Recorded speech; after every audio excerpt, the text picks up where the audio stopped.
Então, queridos, algumas reflexões sobre a Epístola de Armad, tão conhecida, tão querida, tão especial, né?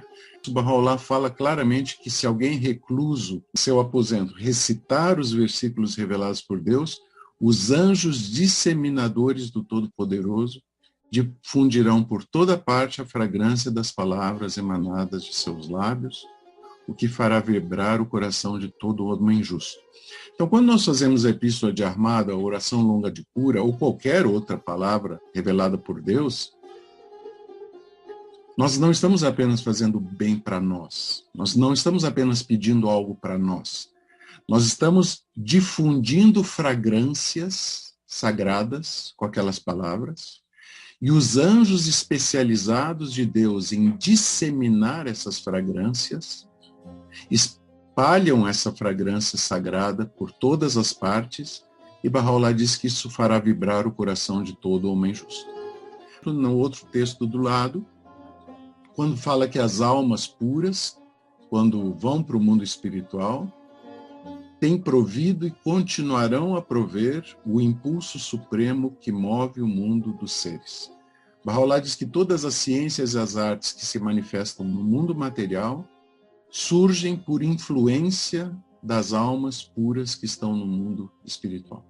Então, elas influenciam as almas nesse mundo, e nós, com as nossas orações, influenciamos o mundo todo ao recitar as orações. Então, imaginem orações especiais como a Epístola de Armad. Bahá'u'lláh diz: sabe tu com certeza que assim como crês firmemente que a palavra de Deus, exaltada seja sua glória, perdura para sempre, deves do mesmo modo acreditar com fé inabalável que sua significação jamais se poderá esgotar.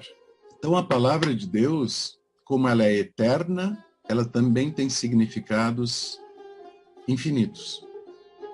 Claro que Bahá'u'lláh usa esse texto, originalmente, para dizer que se alguém contender contra o manifestante de Deus, contra o profeta de Deus, ele não vai conseguir fazer isso, porque a palavra de Deus tem poder e significados infinitos que apenas o profeta pode desvendar.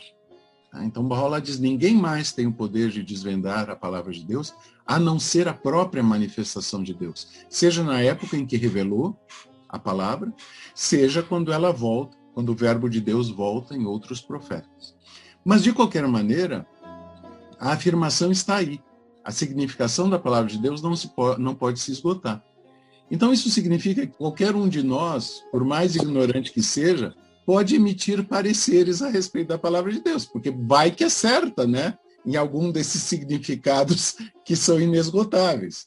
Mas, de qualquer maneira, nós sabemos que, ainda que nós tenhamos a liberdade de interpretar as Escrituras, nós não temos autoridade, né, para isso. Então, tudo que eu vou estar apresentando para vocês, com exceção daquilo que é referido ao Centro da Aliança Abdu'l-Bahá e ao Centro da Aliança Choguei Effendi, tudo aquilo que é colocado sem essa autorização é simples ideia do Luiz Henrique. Então, eu me junto aqui com dois grandes.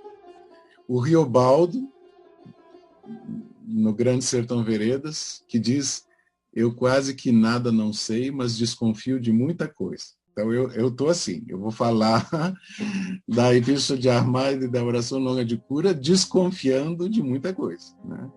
E me junto ao grande Manuel de Barros, poeta goiano, quando ele diz: eu não sei nada sobre as grandes coisas do mundo, mas sobre as pequenas eu sei menos. É maravilhoso, é maravilhoso. É maravilhoso. É com essa turma que eu vou, entendeu? Esse é o meu bloco. Esse é o meu bloco. A Epístola de Armad e a oração longa de cura falam sobre sofrimento, falam sobre doença, tristeza, pesares, dificuldades, aflições, e são instrumentos para a superação dessas dificuldades, né? Ninguém disse que o caminho de Deus é suave. Caminho Suave era o nome de uma cartilha famosa em português. De resto, não tem isso no caminho do nosso Senhor bom Deus. Não tem. Jesus, em Lucas e em Mateus, ele diz a mesma coisa. Se alguém quer vir após mim, negue-se a si mesmo, tome sua cruz a cada dia e siga-me. Se alguém quiser vir após mim, renuncie-se a si mesmo, tome sobre si a sua cruz e siga-me. Ele não falou skate, ele não falou prancha de surf, ele não falou barraca de praia. É cruz. E como está registrado em Mateus, é a cada dia. Então, o caminho de Deus, aqueles que acham que meditar, e daí entrar em alfa, entendeu? E daí superar todas as coisas enquanto está tudo em alfa, né? E daí o filho vem e bate na porta e estraga a meditação, e daí a pessoa fica zangada com o filho, porque estragou o momento de meditação, né? O vizinho do lado começou a usar aquelas infernais máquinas que cortam grama automaticamente, que infernizam a região inteira. Ou nos Estados Unidos, aqueles assopradores de folha que parece que tem um tufão em cada ouvido, né? Já... Não é isso. O caminho de Deus não é essa serenidade, sabe, do caminho suave. Não é, nunca foi, nunca vai ser. Ela é o caminho da crise e vitória. O caminho de Deus é o caminho da crise e vitória. Guimarães Rosa também diz maravilhosamente no Grande Sertão Veredas que viver é um rasgar-se e remendar-se contínuo.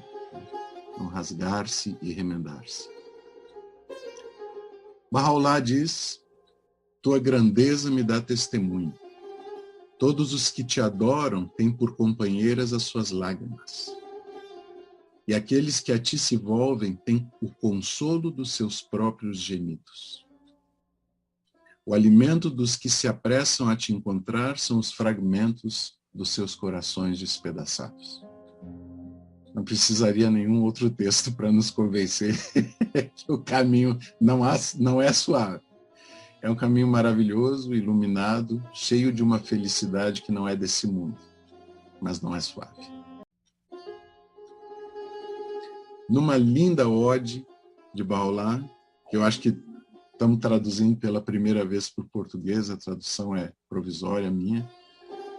Bahá'u'lláh diz: essas odes foram reveladas no Suleimaniye, durante os 2 anos que Bahá'u'lláh passou isolado da comunidade.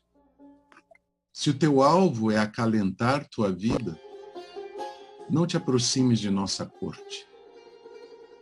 Mas se o sacrifício é o desejo do teu coração, vem, e deixa que outros venham contigo. Pois este é o caminho da fé. Se em teu coração buscas a reunião com Bahá. Se recusas trilhar este caminho, por que nos perturbar? Afasta-te daqui. Em inglês, Jairo, é be gone. Be gone é meio que, olha, vai para o raio que te parta. É muito forte, entendeu? Mas a gente traduziu de uma maneira mais sociável aqui. Afasta-te daqui. E no final de contas, tudo tem a ver com uma outra dimensão de felicidade, né? E a Epístola de Ahmad e a oração longa de cura apontam para essa outra dimensão de felicidade. Que, de novo, Guimarães Rosa, de maneira maravilhosa, o grande Guimarães Rosa, expressa de maneira magnífica na Noites do Sertão, no conto Buriti. Ele diz: Deus nos dá pessoas e coisas para aprendermos a alegria. Depois, retoma coisas e pessoas para ver se já somos capazes da alegria sozinha. Essa é a alegria que Ele quer. Não a alegria baseada em coisas e pessoas, a alegria sozinha. E eu tenho para mim que Bahá'u'lláh faz referência a isso nas palavras ocultas 36 do árabe, quando ele diz: ó filho do homem, regozija-te no enlevo do teu coração. Regozija-te no enlevo do teu coração. Uma passagem que seu Kodrato Sultani, Deus o tenha, apontou muitas décadas atrás, e que realmente me parece resume, não é nas coisas do mundo nem nas pessoas que são retomadas da nossa vida por Deus, que Ele quer que a gente se alegre. É no enlevo do nosso coração. É aí que está a nossa alegria. Como Guimarães Rosa diz, que nós já somos capazes da alegria sozinha, sem pessoas e coisas.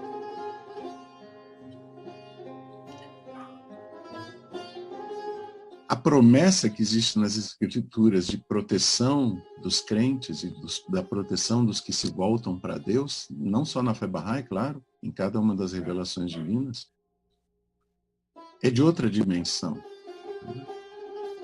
Santo Agostinho escreveu uma obra magnífica, Cidade de Deus, que é belíssima de ler, belíssima de ler.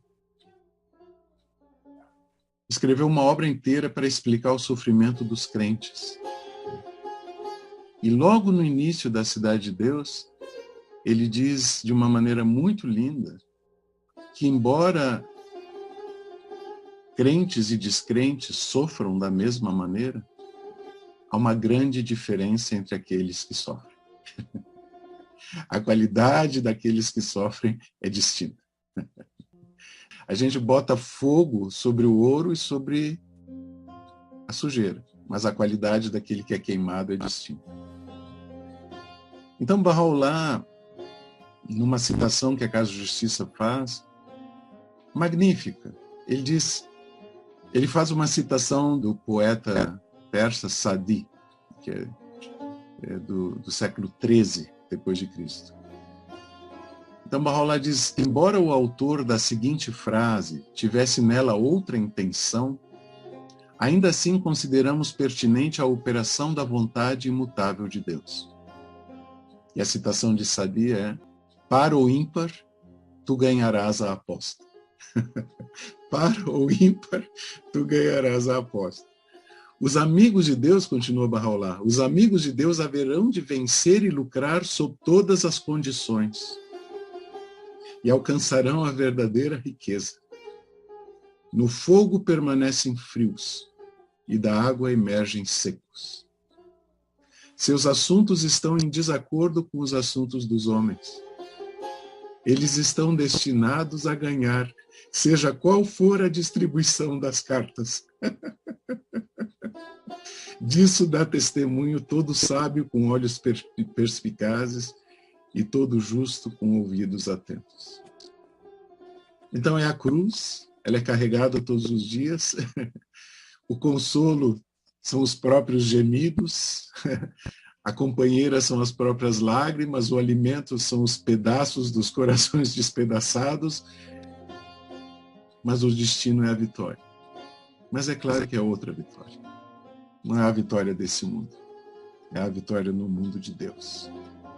E Baha'u'lláh diz no Advento da Justiça Divina, citado pelo amado guardião: juro por minha vida, nada pode sobrevir aos meus amados salvo aquilo que lhes traga proveito. Juro por minha vida, nada pode sobrevir aos meus amados salvo aquilo que lhes traga proveito. Para o ímpar, estão destinados a ganhar. Então, não importa se tem êxito, fracasso, se tem sucesso ou não, se tem apoio e elogios, batem palmas e sorriem, ou se atacam pedras.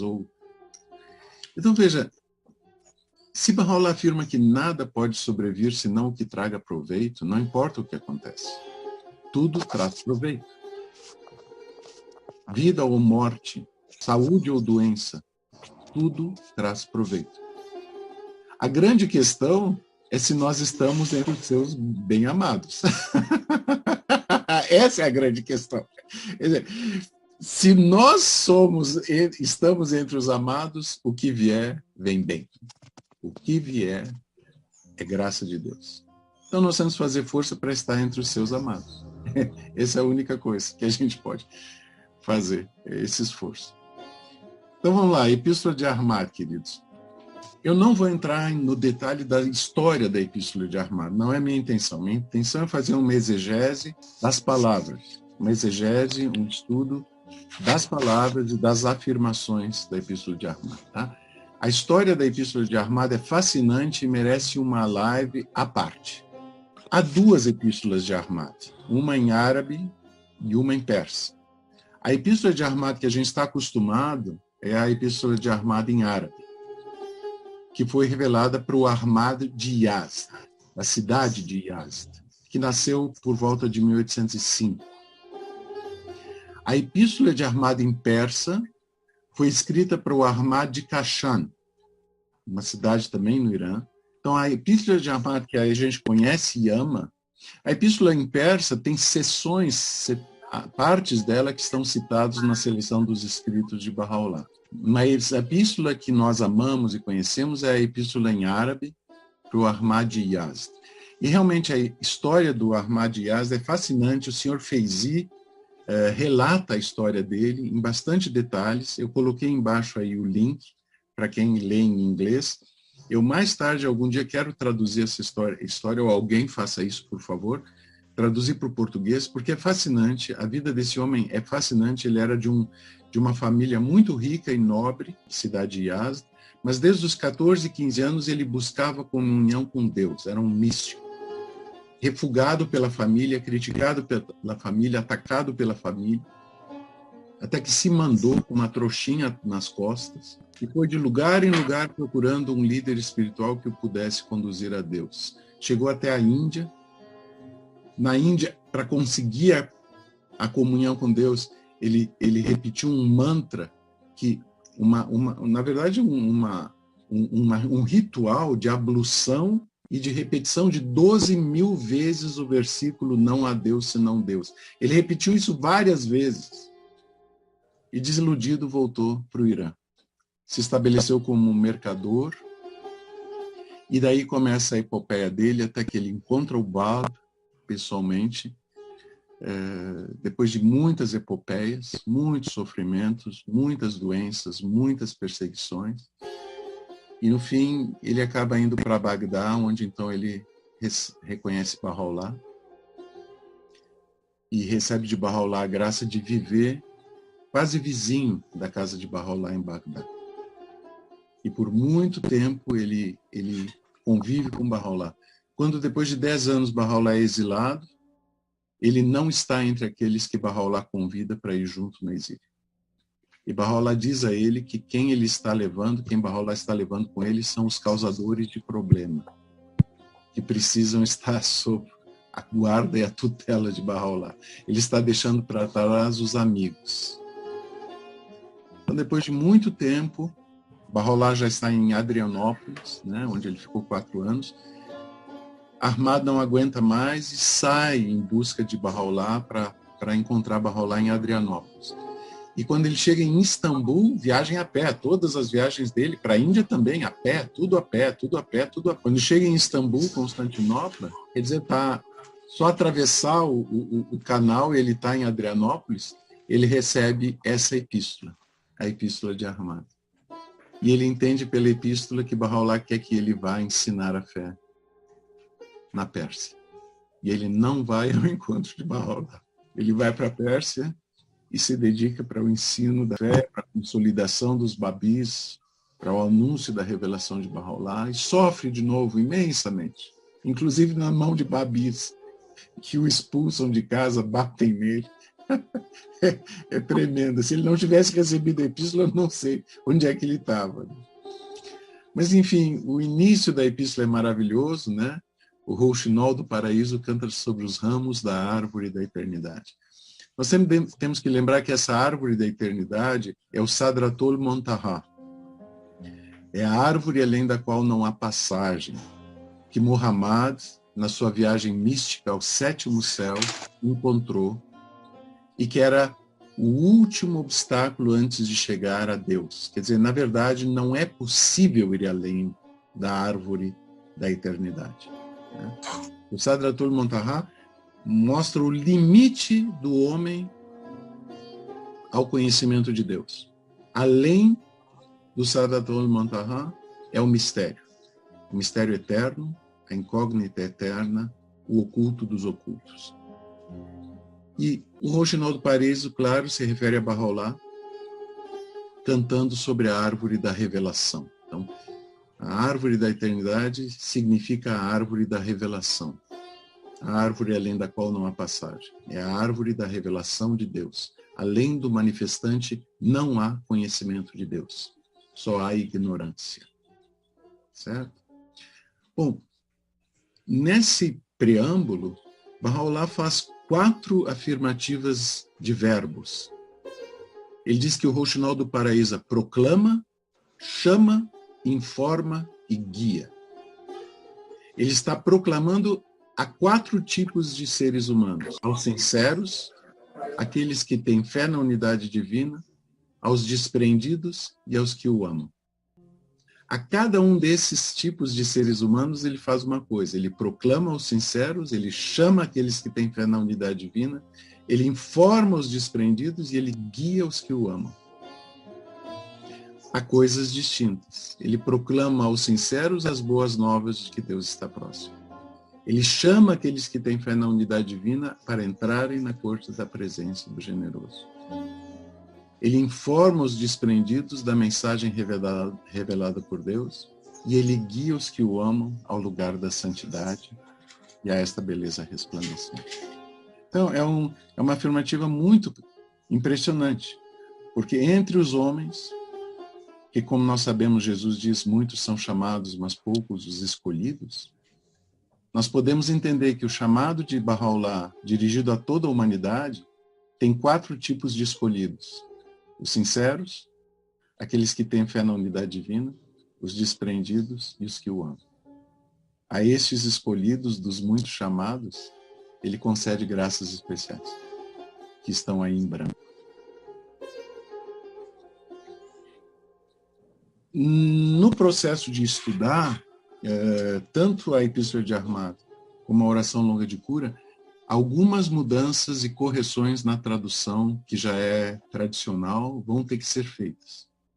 Então, por exemplo, quando Baha'u'lláh diz: "E ser tão constante em meu amor que jamais teu coração vacile, ainda que as espadas inimigas chovam sobre ti seus golpes", a tradução atual diz: "E todos nos céus e na terra se levantem contra ti". Não é o que é dito em inglês. Em inglês está: "E ainda que as espadas inimigas chovam sobre ti seus golpes, e todo céu e terra se levante contra ti". Certo? E todo céu e terra se levante contra ti. Não está falando de todos no céu e na terra. Está falando de todo céu e terra. E como vocês vão ver, céu e terra tem uma significação imensa na Epístola de Ahmad. Aliás, nas escrituras todas, né? Então, basicamente, o que Baha'u'lláh está afirmando é que nós devemos ser tão constantes no seu amor que o nosso coração não vacile, ainda que haja espadas inimigas, e todo o céu e toda a terra se levante contra a gente. Ora, Baha'u'lláh explica que céu e terra não se refere às coisas físicas, se refere a dimensões espirituais. Né? Então, por exemplo, no Kitab Khan, Baha'u'lláh esclarece: por céu se quer dizer o céu da revelação divina. Então, quando as escrituras falam de céu, quer dizer revelação divina. Quando Jesus diz: "Eu desci do céu não para fazer a minha vontade, mas a vontade do Pai que me enviou", ou quando Jesus diz: "Eu sou o pão que desceu do céu", como nós já estudamos em outras ocasiões, está no Evangelho de João, capítulo 6, várias afirmativas de descer do céu. Céu não quer dizer o céu onde tem nuvem. Pelo menos não nuvem física, né? Tem nuvem espiritual também, que são os véus, né? Que impedem o reconhecimento do manifestante. Mas não, o céu representa a revelação divina. No Ican também, Baha'u'lláh explica o termo terra, assim como explica o termo céu. O termo terra significa a terra do entendimento e conhecimento. E céu, o da revelação divina. Então, terra é o entendimento e o conhecimento dos homens. E céu, revelação divina. Portanto, quando Baha'u'lláh fala na Epístola de Ahmad: "Todo o céu e toda a terra se levante contra ti", ele está se referindo a coisas dentro da revelação divina e coisas do entendimento e conhecimento humanos. Numa ocasião, em 1970, uma Bahá'í americana fez uma série de perguntas à mão da causa, Sr. Feizi, mão da causa, Sr. Feizi, e ele responde. Ela pergunta, o que quer dizer o céu na epístola de Armado? Por que céu se levante contra ti? Né? Isso fez de maneira muito simples, rápida. Ele responde, céu, vide Kitabikan, significa os poderes da religião. Então, quando Bahá'u'lláh diz céu e terra, ele está se referindo à revelação divina e ao conhecimento e entendimento dos homens. Eu fiz um pequeno jogo aqui, por exemplo, no Kitabikan, mudando céu e terra pelo significado que Bahá'u'lláh dá às palavras. Então, por exemplo, quando se lê toda a iluminação, todas as bênçãos, a erudição, a compreensão, a fé e a certeza que foram conferidas a tudo o que existe no céu e na terra, se ocultam dentro dessas cidades, e nelas estão entesouradas. Essas cidades, Bahá'u'lláh, significa o verbo de Deus, né? A revelação divina, os livros sagrados. Então, toda a iluminação e todas as bênçãos que foram conferidas a tudo que existe no céu e na terra, se oculta dentro dos livros sagrados. Daqui a um pouco nós vamos adiante, vai ficar mais claro. Então, mudando as palavras e dando o significado que Bahá'u'lláh atribui a elas, o que a gente lê? Toda a iluminação, todas as bênçãos, a erudição, a compreensão, a fé e a certeza que foram conferidas a tudo que existe na revelação divina e no entendimento e conhecimento dos homens, se ocultam dentro dessas cidades. Tá certo? Então, essa cidade, Bahá'u'lláh diz, é a cidade da certeza, está no Iqan também, né? E ele diz que essa cidade é o verbo de Deus, é o Pentateuco, é o Evangelho, é o Alcorão, é o Bayan, e é a revelação de Bahá'u'lláh como um todo, mas, claro, mais especificamente o Kitab Aqdas, que é o seu próprio livro. Então, quando Bahá'u'lláh diz as espadas inimigas sobre ti seus golpes e todo o céu e terra se levante contra ti, usando de novo o entendimento que ele nos dá no Iqan e esse entendimento que o seu Feizi nos dá, nós entendemos que nós devemos ser constantes no amor de Deus e jamais o nosso coração deve vacilar, ainda que as espadas inimigas chovam sobre ti nossos golpes e todos os poderes da religião e todo o entendimento e conhecimento dos homens se levantem contra nós. Certo? Ele está falando de coisas espirituais. E quando ele fala os poderes da religião, ou a revelação divina, nas palavras de Bahá'u'lláh, ele não está falando simplesmente de pessoas que acreditam em outras religiões e não aceitam a sua revelação. Ele está falando de dentro da revelação. Todos dentro da revelação se levantarem contra nós, e nós acreditarmos estar entre os amados de Deus, podemos não estar, é sempre bom ter dúvida, mas se por circunstâncias ninguém nos entende, ou todos os dedos apontam contra nós, ainda assim temos que ser constantes no amor e não vacilar o coração. Se todos dentro da revelação se levantarem contra nós. E se todo entendimento e conhecimento humano nos atacar, ainda assim devemos ser constantes no amor e nunca o nosso coração vacilar. É muito importante, me parece, entender a simbologia dessas palavras e o que Bahá'u'lláh está dizendo. Quando Ahmad foi avisar alguns babis proeminentes, alguns que tinham estado em Sheikh Tabarsi, alguns que tinham estado em Zanjan, quando Ahmad foi avisar eles sobre Bahá'u'lláh, foi perseguido por eles. Foi atacado por eles. Então, é aquela coisa. Temos que manter nosso coração puro e servir a Deus. Não importa se todo mundo dentro da comunidade ou fora da comunidade nos atacar. Ainda que a gente for a única pessoa na face da terra a defender nosso Senhor, nós temos que ser firmes. Essa é a ideia, me parece. Outra coisa em relação a essa simbologia de palavras tem a ver com as espadas inimigas, que geralmente é entendido como os inimigos da fé, fanáticos de outras religiões. O meu entendimento é claro, isso também existe. Mas no original em inglês não diz as espadas inimigas, o que é uma boa tradução. Espadas inimigas é uma linda tradução de Dona Leonor. Mas no inglês diz espada dos inimigos. Ainda que as espadas dos inimigos. Tá bem? E tudo bem que a gente entende os inimigos como sendo os fanáticos de outras religiões. Mas há outras dimensões, né? Já que a palavra de Deus, o seu significado jamais se esgota. E para mim, claramente, um dos ataques de espadas inimigas é do ego. O nosso maior inimigo é o ego. Então, entre as espadas dos inimigos está o nosso ego. E nós temos que ser tão constante no amor a Deus que jamais nosso coração vacile, ainda que o nosso ego nos faça tropeçar e cair. E vai fazer muitas vezes. E vai fazer muitas vezes. Isso fica claro em várias passagens de Bahá'u'lláh. Seleção dos escritos, né? Ele repete essa afirmativa, né? Não te deixando ser impedido pelo clamor dos desatentos, nem pela espada do inimigo, que é bem como está em inglês na Epístola de Armado, espada do inimigo. Então veja, não te deixando ser impedido pelo clamor dos desatentos, dos infiéis, mas também não pela espada do inimigo do ego. Nós não podemos ser impedidos de servir a Deus, ainda que nós mesmos façamos mal contra nós, nos nossos erros e pecados, na nossa convivência, na nossa fofoca, no nosso olhar cheio de traves, olhando o cisco no vizinho.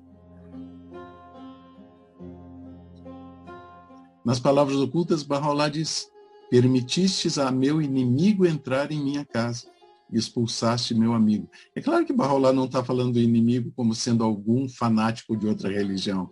É o ego. É o nosso eu inferior. Nosso eu inferior. Eu prefiro até o termo eu inferior do que ego, porque o ego confunde com psiquiatria e com psicanálise, e na conceituação de Freud, ego quer dizer outra coisa totalmente diferente do que é nas escrituras. Então, o inimigo é o eu inferior, né? A herança do animal dentro de nós. Então nós temos que ser tão firmes na fé, e o nosso coração tem que ser tão firme no amor e não vacilar, mesmo quando o nosso eu inferior levanta as espadas contra nós mesmos. E Bahá'u'lláh daí diz: expulsa, pois, o estranho, para que o amigo possa entrar em seu lar. Porque inimigo e amigo não podem viver no mesmo lugar. Esse é o trabalho de uma vida toda. Como nós estudamos na outra ocasião no Sétimo Vale, nós vimos o Sétimo Vale, o vale mais elevado, o vale da verdadeira pobreza e da inexistência absoluta, não é um vale inalcançável. Como nós vimos, Bahá'u'lláh diz que todos aqueles que aceitaram sua revelação já estão nesse vale. Mas é um vale infinito, porque a luta contra o ego vai ser infinita. Alcançar a perfeição é impossível para o ser humano. Por isso o guardião diz: nós nunca vamos nos livrar totalmente do eu inferior. É uma luta perpétua, infinita, eterna. Mas dentro do sétimo vale. Então, nós não devemos deixar nosso coração vacilar, mesmo que as espadas do inimigo, do eu inferior, se levante contra nós. Aqui, de novo, são só citações sobre o inimigo, né, como o eu inferior. E daí, Bahá'u'lláh diz: se tu como uma chama de fogo para meus inimigos e um rio de vida eterna para meus amados, e não sejas dos que duvidam. O que é uma chama de fogo, né?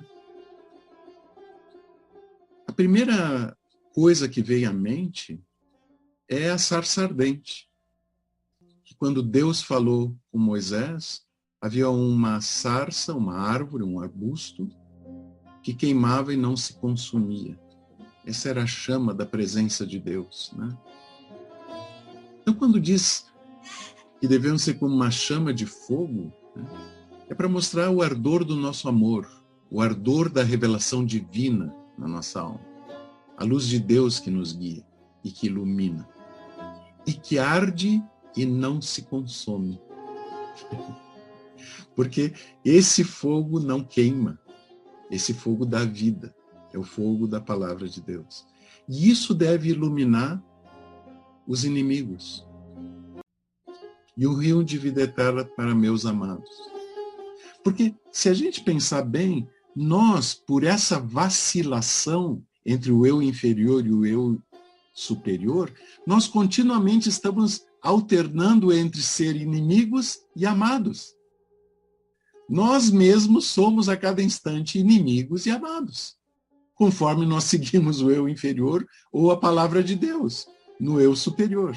Todos são, por ora, amados, por ora, inimigos, conforme o eu superior ou inferior nos domina.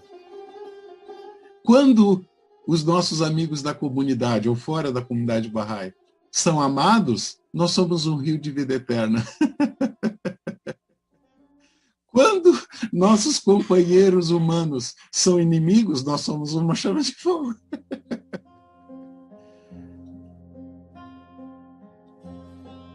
Eu quase que nada não sei, mas desconfio de muita coisa. Essa é a ideia.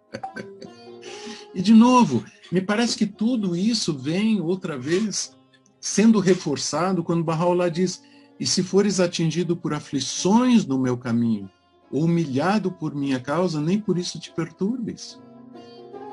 Essa humilhação não é necessariamente porque fanáticos religiosos nos chamam de hereges, de doidos, de loucos, de pecadores, de desencaminhados, de seguidores dos falsos profetas. Não, humilhado por minha causa, por quê? Porque eu fiz uma fofoca. Me humilhei. Por que eu me humilhei? Por causa de Deus.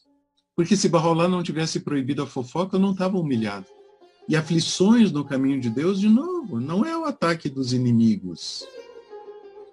Pessoas, nós vamos adiante. Apesar de tudo.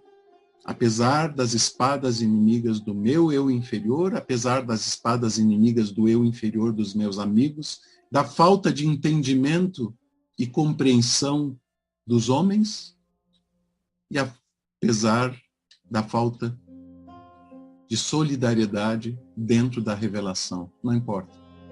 Ou seja, vejam, a Epístola de Ahmad não é simplesmente sobre Bahá'ís e não Bahá'ís. É sobre Bahá'ís e Bahá'ís.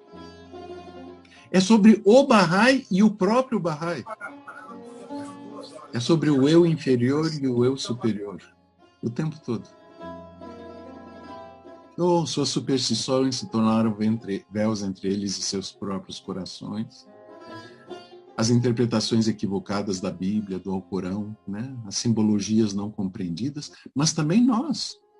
Nós também temos superstições, nós também temos véus entre nós e nossos próprios corações. E às vezes a gente tem que fazer psicanálise, terapia individual, terapia de grupo, porque nós temos um monte de superstições que nos vêm da infância, da adolescência, e a gente carrega com a gente para dentro da fé. Que nos afastam do caminho de Deus. Fazem a gente errar, fazem a gente pecar, fazem a gente se desviar.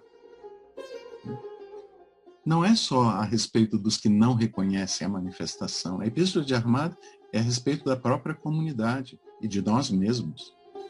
Me parece. Desconfio de muita coisa. Né? Bom, quem se afastou dessa beleza afastou-se também dos mensageiros do passado e mostra orgulho para com Deus desde toda a eternidade e por toda a eternidade. E, de novo, na nossa gangorra entre eu inferior e eu superior, nós também nos afastamos dessa beleza muitas vezes. E na hora que a gente se afasta da lei de Baha'u'lláh e do que Baha'u'lláh pediu, nós nos afastamos dos mensageiros do passado. Na hora que a gente não segue como deveria seguir, de acordo com o quinhão de cada um tem um quinhão para seguir isso. Mas na hora que a gente não segue conforme o nosso quinhão, nós nos afastamos da aliança de Baha'u'lláh e da aliança eterna. Aprende bem esta epístola, ó Ahmad. O que quer dizer aprende bem essa epístola? Eu acho que no mínimo é memorizar. Tenho para mim que no mínimo é memorizar. E também acho que é entender as simbologias que até agora a gente esteve aí um pouquinho investigando. Acho que menos que isso não é. aprender bem. E daí Bahá'u'lláh promete que quem a entoa tem a recompensa de 100 mártires e um serviço em ambos os mundos. Bom, a gente, em geral, olha para o serviço em ambos os mundos. Maravilhoso, Deus meu, só por ler a epístola, ou recitar a epístola, eu vou ter um serviço em ambos os mundos. Isso é a maior bênção. Não há maior bênção que servir a Deus. Não há maior bênção que servir a Deus. Abdu'l-Bahá diz numa epístola que só há 2 graus na criação. O grau de Senhor, que pertence exclusivamente a Deus, e o grau de servo. Então, se nós quisermos ser alguma coisa grande no nosso grau, tem que ser de servo e não de senhor. Então isso sempre atrai a gente, muito, né? Muito. E a gente, em geral, passa rapidinho por cima do recompensa de 100 mártires, que é meio complicado de entender. Por que recitar uma epístola vai conceder a alguém a recompensa de 100 mártires? Mas é uma promessa. Dá para entender essa recompensa de 100 mártires de muitas maneiras. Muitas dimensões nessa promessa. E o amado guardião, numa das suas cartas, ele diz: estas orações obrigatórias diárias, as 3, juntamente com algumas outras específicas, como a oração de cura e a epístola de Ahmad, foram investidas por Bahá'u'lláh com potência e significado especiais. E, portanto, devem ser assim aceitas e recitadas pelos crentes com inquestionável fé e confiança. Se alguém duvidar que a recitação da Epístola de Ahmad pode lhe conceder a recompensa de 100 mártires, não está aceitando o que diz ali, não está recitando o que diz ali com inquestionável fé e confiança, porque é uma promessa que está sendo dada. E por que é tão forte? Por que é tão especial? Vejam daí como o guardião nos elucida essa promessa. O amado guardião escreve: cada dia tem certas necessidades. Naqueles primeiros dias, a causa precisava de mártires e pessoas que suportassem todo tipo de tortura e perseguição para expressar sua fé e divulgar a mensagem enviada por Deus. Esses dias, entretanto, já se foram. No presente, a causa não precisa de mártires que morram pela fé, mas de servos que desejam ensinar e estabelecer a causa em todo o mundo. Viver para ensinar nos dias atuais é como ser martirizado naqueles primeiros dias. Viver para ensinar nos dias atuais é como ser martirizado naqueles primeiros dias. E como a gente perde tempo com maratonas do Netflix. É o espírito que nos move que conta. É o espírito que nos move que conta, não o ato pelo qual esse espírito se expressa. Olha a grandeza, a extraordinária grandeza dessa afirmação. É o espírito que nos move que conta, não o ato pelo qual esse espírito se expressa. E esse espírito é servir a causa de Deus com todo o coração e alma. Ainda que as espadas inimigas chovam sobre ti, seus golpes, e todo céu e terra se levante contra ti.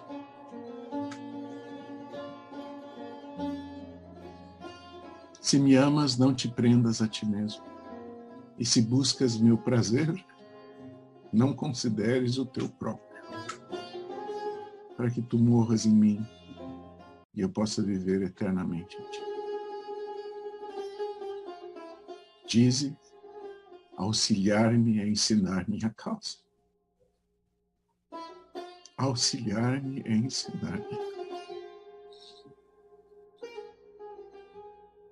Obad, é melhor ensinar uma só alma do que possuir tudo que está na terra. O campo do martírio é o lugar do desprendimento do ego.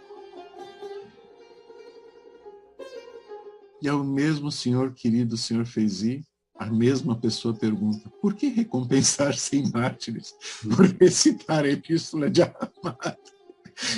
E o seu Feizinho, com toda a paciência de uma mão da causa, responde: o objetivo da oração é sujeitar a própria vontade à vontade de Deus. E se alguém for capaz de fazê-lo, terá a recompensa de 100 mártires. E no fim, a promessa extraordinária. Se alguém em aflição ou tristeza recitar essa epístola com sinceridade absoluta, Deus lhe banirá o desgosto, resolverá as dificuldades e removerá as aflições. Isso aqui eu tirei do site em Portugal, onde tem o verbo em mesóclise. Não se usa em português, não é a forma mais elegante. Deus lhe banirá o desgosto, resolverá as dificuldades e removerá as aflições. Está assim no nosso livro, está correto no nosso livro. Então, primeiro, eu sempre embuto uma oração dentro da Epístola de Armato. Quando chega esse momento, né, recitar essa epístola com sinceridade absoluta, meu coração diz: oba, Raulá, me concede sinceridade absoluta. Então, é uma oração dentro da oração, uma súplica dentro da súplica. Me dá essa sinceridade absoluta, para que essas coisas que agora tu prometeste possam acontecer, porque senão a promessa não é só de recitar a oração, é de ter sinceridade absoluta. Então, é uma súplica dentro da súplica. Eu acho fundamental. Banirá o desgosto, resolverá as dificuldades e removerá as aflições. E eu tenho certeza que qualquer um de nós que já viveu mais de 40 anos, eu sei que são poucos aqui no grupo, mas tudo bem, qualquer um que já viveu mais de 40 anos sabe que muitas vezes a gente entrou desesperado no quarto, fez a epístola de Armato e quando saiu do quarto, estava tudo resolvido. O desgosto tinha sido banido, as dificuldades estavam resolvidas e as aflições tinham sido removidas. Outras vezes a gente passa décadas pedindo e só vê acontecer depois de muito tempo. Mas estamos destinados a ser vencedores. Qualquer aposta, par ou ímpar. O sétimo vale é infinito. O abandono do eu inferior é contínuo. Portanto, enquanto há vida, há esperança. E pode ser que seja no último suspiro que Deus nos vai banir alguns desgostos, vai resolver algumas dificuldades e removerá algumas aflições. Como de novo Guimarães Rosa escreveu, Deus é urgente sem pressa. Deus é urgente sem pressa. Os apressadinhos somos nós. Para Deus todo tempo é tempo.